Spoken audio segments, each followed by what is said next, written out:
Welcome to the Authority Journey podcast. Achieving your most audacious goals doesn't happen by accident. Explore the authority journey and what it takes to influence, lead, and succeed. My name is Kathryn Aragon, and I am your host today for If It Feels Like Marketing, You're Doing It Wrong. Let's dig into how you express your authority in your marketing. And this is because it's ultimately what marketing is, isn't it? It's actually putting ourselves out there as a leader, someone worth following.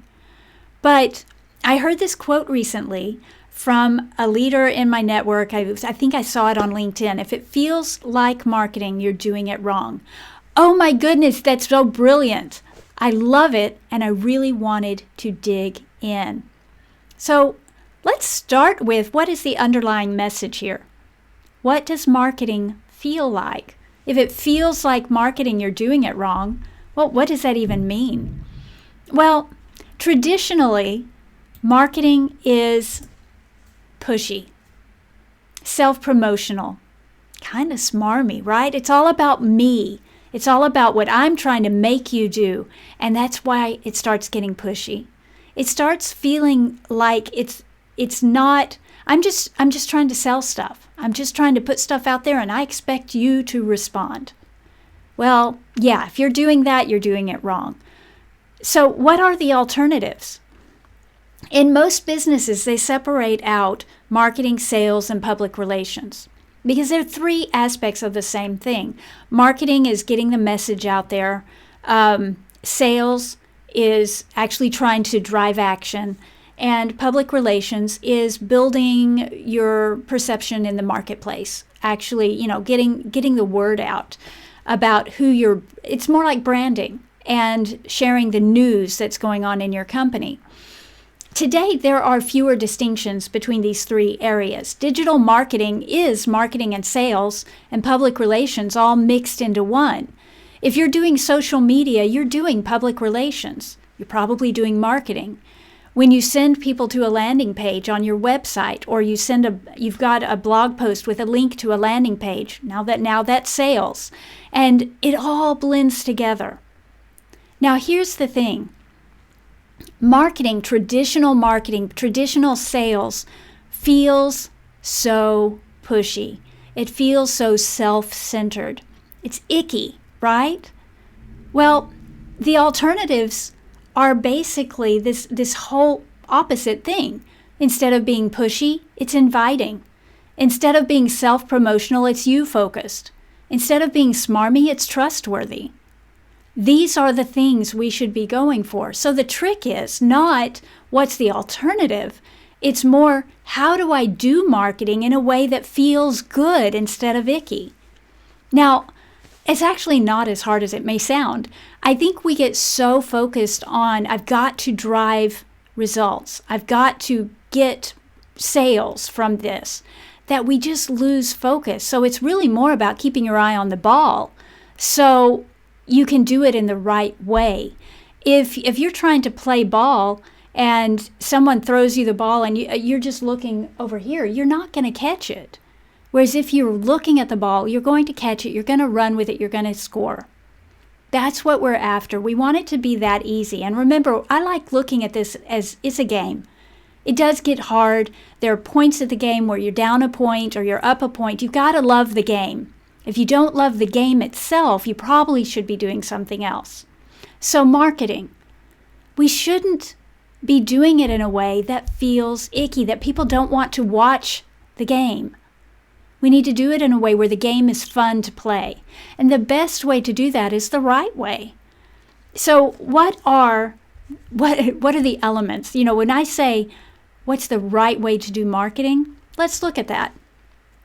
First, it needs to be value first. We've talked about this over the last decade because content marketing came about as a way to do that. It's a way to give people value up front so they will be interested in what we have down the road. That's what inbound marketing is. What is it? Jab, jab, jab, hook. Gary Vee's book. Basically, it's give, and then ask. Give generously. So when you share what you know, your expertise, many people are afraid. If I do that, then people will be able to figure it out. They'll know my secret sauce and they won't ask me to do it for them. I'll lose business. Nothing could be further from the truth. Value first means giving generously and trusting that they don't want to do it. They just want to make sure you know what you're doing. So share generously. There will be a few people who come and read what you're doing and go, oh, I see what that is. Okay, I can do that. But most people are going to read it and then they're going to call you up and say, hey, I want to talk with you about doing this thing for me because I need help. And they're going to come to you. Now that's doing marketing right. You're giving generously. And you're letting people come to you. You're not pushing them in any way. You're not, how do I say this?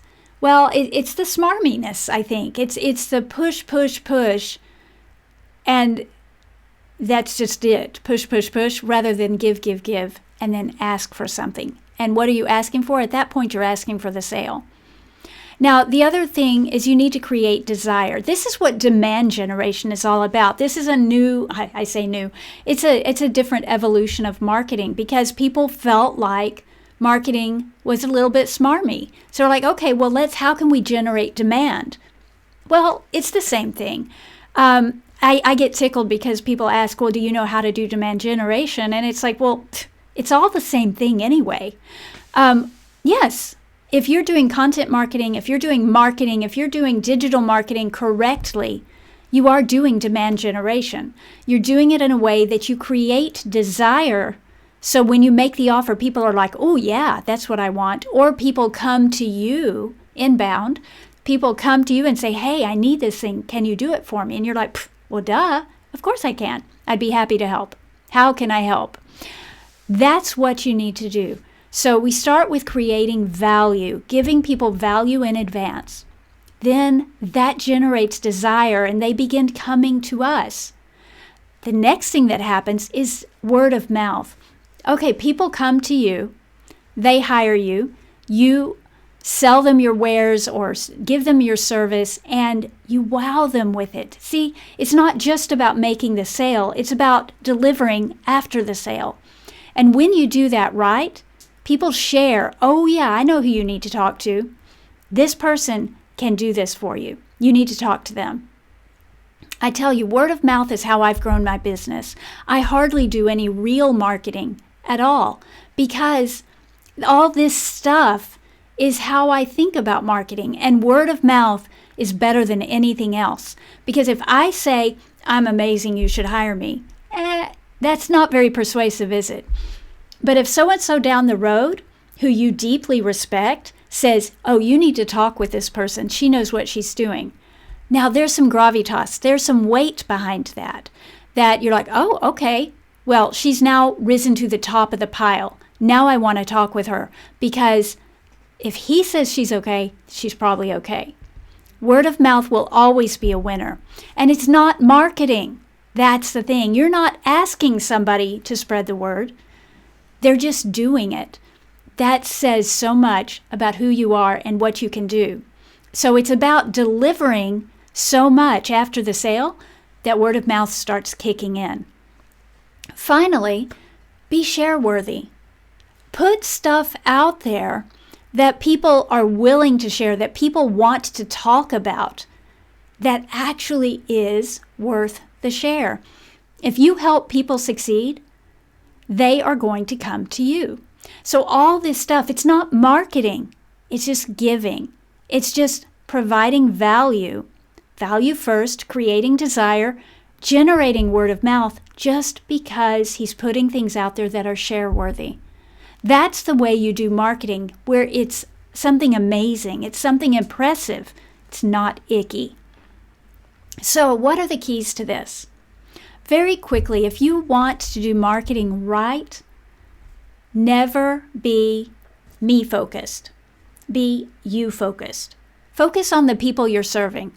And ultimately, focus on what they struggle with. What are the things that you solve, the problems you solve that they need help with? Make sure you're focused on that and help them succeed. Be generous with your knowledge and expertise. That's second. First is your focus. Keep it on the people you serve. Next is your generosity. Be generous with your knowledge so people can learn from you, and they will keep coming back if you do it that way. And finally, play the long game. Don't go for the quick wins.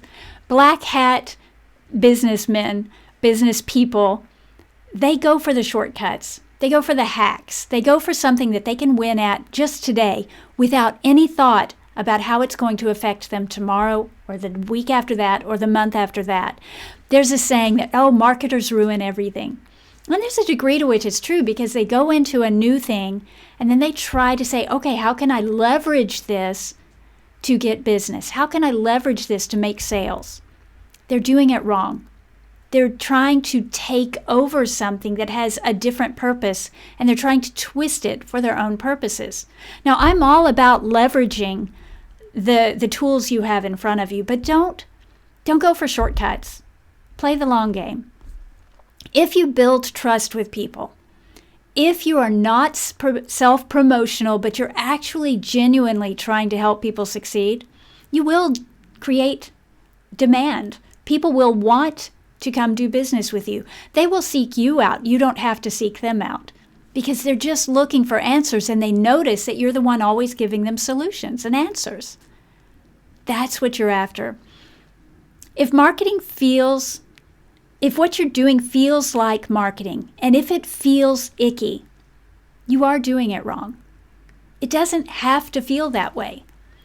And if you just focus on helping people succeed and doing it simply and doing it in your own way, your unique voice, your own unique personality, you don't have to be a superstar. You don't have to be this mega marketer. You don't have to really know what you're doing all over the place. You just have to share what you know. People will notice. People will begin to share. People will come to you. I promise you that. If you want help doing that, if you need help with actually creating your marketing, KathrynAragon.com is the place you need to go, where you can find me there. But you can also find me on solopreneurlife.com, where I help people build their own business and do this kind of marketing for their own business. In the meantime, I want you to like the Authority Journey podcast so you don't miss a single episode, because I've got lots of goodness I'm going to share with you. In the meantime, stay awesome.